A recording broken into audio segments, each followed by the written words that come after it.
request our Vice Chancellor, Dr. Suresh, who has just joined us to maybe welcome participants.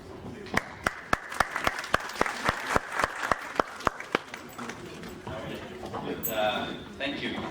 There was a very, very interesting lecture, and especially liked the way you went from a three-dimensional problem straight away into the Indus Basin, which is the most complex entity out there.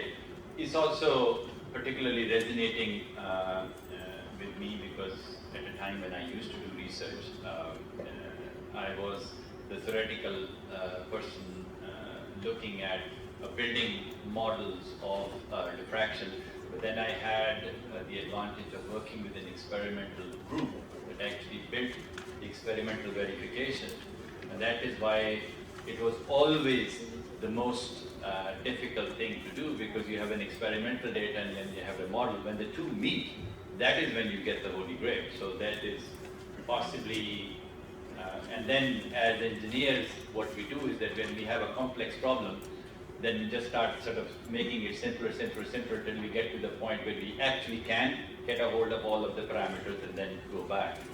But one remark that struck me was when you said, well, this is actually not used. And that is actually a huge dilemma.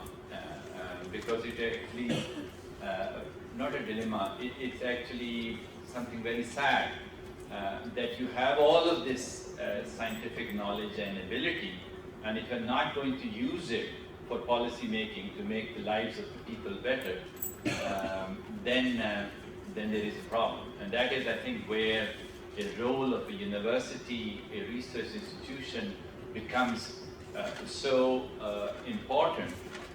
That we have to look at these complex problems and actually then demonstrate that the application of scientific methods, scientific thought, will lead to an improvement in the way we are doing things, so that we could come up with a. I know that there is a lot of talk in Punjab about cropping patterns, and even the grossest of models will demonstrate that as to why in the world would a water-stressed country be putting all of its water into the most water-inefficient plants and growing them and selling them at a price that you could buy cheaper from outside. And so all of this is just, but until educated people start picking up that mantle of leadership, now I'm talking to all of you young people out there, that you need to raise this voice so that it gets heard at the policy level, at the planning level, so that we start taking some sensible decisions. Even a cursory look at that table, you will see 30 times the amount of water that we are spending on domestic is going out on agriculture, and then you would look at it from a per capita perspective and look at water that we are making available to our people, and then you would understand why there is such a high pattern of disease, because almost all disease problems that we are having are waterborne issues, and so on and so forth. So you need to understand this. So you need to understand this. You need to understand the two-dimensional, three-dimensional problem. You need to understand the spirit of it, and then move yourself higher and put your faith in science.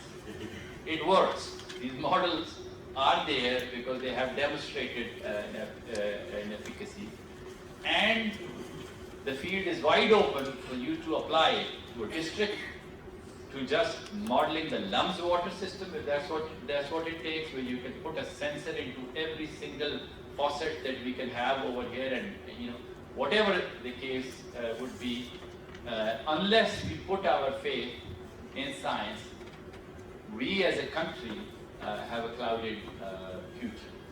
And you, the young people, that's your challenge. I'm very happy that this workshop has been taking place, and that you've had this opportunity to listen to eminent scientists. We have excellent participation from various stakeholders, important stakeholders, And would like to congratulate Abu Bakr and your team for the excellent work. And thank you, Afin, for coming down and being a part of this. Thank you.